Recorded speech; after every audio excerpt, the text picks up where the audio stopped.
ഇസ്ലാമിൻ്റെ 5 കാര്യങ്ങളിൽ ഒന്ന് സക്കാത്ത്. അതിൻ്റെ രീതിയും ശൈലിയുമൊക്കെ ഒന്ന് വേറെയാണ്. ഇതിലെല്ലാം ഇതെങ്ങനെയാണ് ആരാധനയാകുന്നത്? ആരാധനക്ക് അർഹൻ ഒന്നേ ഉള്ളൂ, അവനാണ് അല്ലാഹ്. അതാണ് ലാ ഇലാഹ ഇല്ലല്ലാഹ് എന്നതിൻ്റെ അർത്ഥം. അത് പ്രഖ്യാപിക്കുന്നവൻ മറ്റൊരു കാര്യം അംഗീകരിച്ച് പ്രഖ്യാപിക്കണം. അള്ളാഹു ഏറ്റവും ബഹുമാനിച്ച മുഹമ്മദ് നബി സല്ലല്ലാഹു അലൈഹി വസല്ലം ഒരു സാധാരണ മനുഷ്യൻ അല്ല, അള്ളാഹു നിയോഗിച്ചയച്ച റസൂലാണ് എന്ന് വിശ്വസിച്ച് അംഗീകരിക്കണം. ഇതുണ്ടെങ്കിലേ നിസ്കാരം മുതൽ അങ്ങോട്ടുള്ള ഏത് കർമ്മവും ശരിയാവുള്ളൂ. അത് അംഗീകരിക്കാത്തവന് ഒന്നും ശരിയാവില്ല.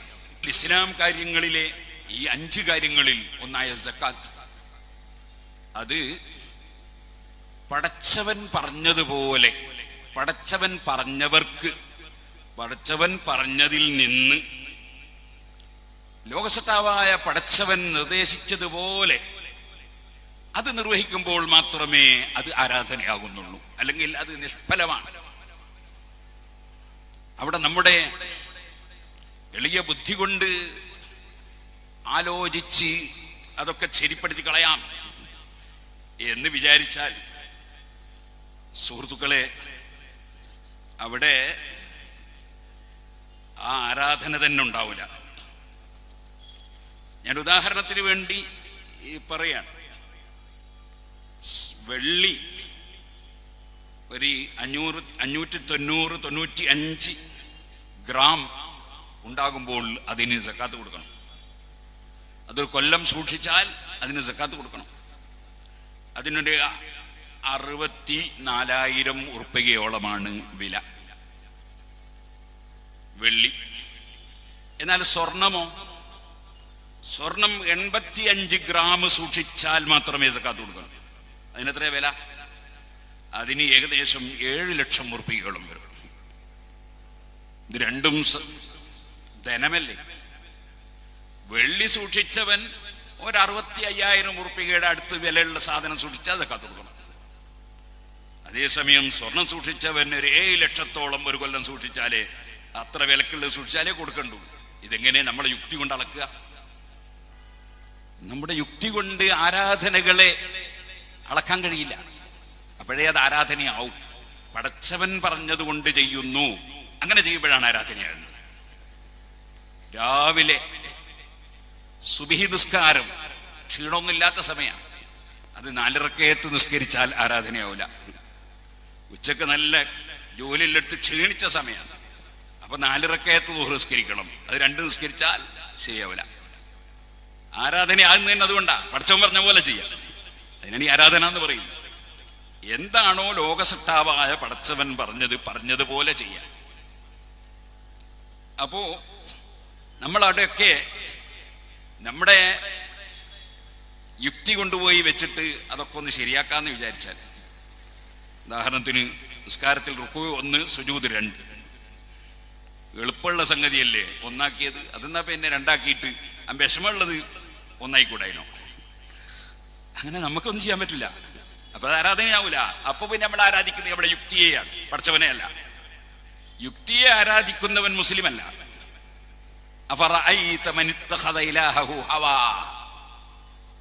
അങ്ങനെ യുക്തിയെയും തടീച്ചയെയും ആരാധിക്കുന്നവനല്ല മുസ്ലിം. അവൻ വിശ്വസിക്കുന്നത് ലാ ഇലാഹ ഇല്ലല്ലാഹ്, അല്ലാതെ ആരാധനക്ക് അർഹനില്ല എന്ന്, അല്ലാതെ യുക്തിയില്ലാതെ ആരാധനക്ക് അർഹനില്ല എന്നല്ല മുസ്ലിമിന്റെ വിശ്വാസം. അപ്പൊ നമുക്ക് അടിസ്ഥാനപരമായ ചില അറിവുകൾ സർവ്വ മുസ്ലിമീങ്ങൾക്കും ആവശ്യമുണ്ട്. അതില്ലാതിരിക്കുമ്പോൾ വഴിതെറ്റിപ്പോകും. അതിൽപ്പെട്ടതാണ് ഞാനിപ്പോൾ പറഞ്ഞ കാര്യം. ഇനി ഒരു ഉദാഹരണം കൂടി പറയാം. സക്കാത്തിൽ തന്നെ 40 ആടുകളുള്ളവൻ ഒരാട്ടിനെ സക്കാത്ത് കൊടുക്കണം. എന്നാൽ 120 ആടുള്ളവനും ഒറ്റ ആട് കൊടുത്താൽ മതി. 121 ഉണ്ടാവുമ്പോൾ 2 എണ്ണം കൊടുക്കണം. നബി സല്ലല്ലാഹു അലൈഹി വസല്ലം നിങ്ങളെ കൽപ്പന അങ്ങനെയാണ്. പിന്നെ നമ്മൾക്ക് എങ്ങനെ 40-1 120-3 കൊടുക്കണമെന്നല്ലേ നമ്മളെ യുക്തി പറയാൻ? പക്ഷേ നബി സല്ലല്ലാഹു അലൈഹി വസല്ലം പഠിപ്പിച്ച അങ്ങനെയല്ല. അതാണ് മുഹമ്മദ് റസൂലുള്ളാഹി എന്ന് വിശ്വസിക്കണം. അള്ളാഹ് പറഞ്ഞേച്ച ആളാണ് എന്ന് വിശ്വസിക്കണം.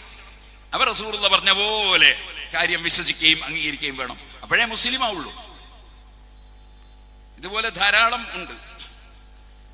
ഇനി 200 ആടുണ്ടെങ്കിൽ എത്ര കൊടുക്കണം? 2 എണ്ണം കൊടുത്താൽ മതി. നമ്മളെ കണക്കിന് 40 200-ന് 5 എണ്ണം കൊടുക്കണ്ടേ? ഇല്ല, അങ്ങനെയില്ല. ഇസ്ലാമിൽ അങ്ങനെയില്ല. അപ്പം ഇനി അങ്ങോട്ട് കൂടുതൽ ആടുകൾ ഉണ്ടെങ്കിലോ ഓരോ 100-നും ഓരോ ആട് കൊടുത്താൽ മതി. സുബ്ഹാനല്ലാഹ്. അപ്പൊ നമ്മളെ യുക്തി കൊണ്ട് മതത്തെ അളക്കാൻ കഴിയില്ല. മതം എന്ന് പറയുന്നത് അത് പടച്ചവൻ ഉണ്ട് എന്നത് ബുദ്ധി കൊണ്ട് മനസ്സിലാക്കാൻ കഴിയും. മുഹമ്മദ് നബി സല്ലല്ലാഹു അലൈഹി വസല്ലം പടച്ചവൻ പറഞ്ഞേച്ച ആളാണ് എന്നതും ധാരാളം ബുദ്ധിപരമായും പ്രമാണികമായും തെളിയിക്കാൻ കഴിയും. അള്ളയും റസൂലും ഒരാൾ അംഗീകരിച്ച് കഴിഞ്ഞാൽ പിന്നെ ആ അള്ളാഹും റസൂലും എന്തു പറയുന്നു അതുപോലെ നടക്കുന്നതിനാണ് മുസ്ലിം എന്ന് പറയുന്നത്. അതിലപ്പുറം അവിടെ യുക്തിക്ക് സ്ഥാനം ഇല്ല. ഖുർആനിൽ അള്ളാഹു പറഞ്ഞു, യാ അയ്യുഹല്ലദീന ആമനൂ, ഓ വിശ്വസിച്ചവരെ. വിശ്വസിക്കാത്തവരോട് പറച്ചിലില്ല. വിശ്വസിച്ചവരെ, അത്തീഉല്ലാഹ്, നിങ്ങൾ അള്ളാഹുവിനെ അനുസരിക്കണം. വഅതീഉർ റസൂൽ, അള്ളാഹു പറഞ്ഞേച്ച റസൂലുള്ളാഹി സ്വല്ലല്ലാഹു അലൈഹി വസല്ലം തങ്ങളെ അനുസരിക്കണം. വലാ തുബ്തിലൂ അഅമാലക്കും, നിങ്ങളുടെ കർമ്മങ്ങൾ നിങ്ങൾ നിഷ്ഫലമാക്കരുത്. സൂറത്ത് മുഹമ്മദ് 33-ാമത്തെ ആയത്താണ്. അപ്പൊ അള്ളാഹുവിനെയും റസൂലിനെയും അനുസരിച്ച് പ്രവർത്തിക്കണം. അതിനപ്പുറം നമ്മളെ യുക്തി കൊണ്ട് അതൊക്കെ മാറ്റിമറിക്കാമെന്ന് തോന്നിയാൽ അത് ഇസ്ലാമല്ല. ഇത് മുസ്ലിമീങ്ങൾ ആദ്യമായി പഠിച്ചു വെക്കേണ്ട ഒരു ആശയമാണ്.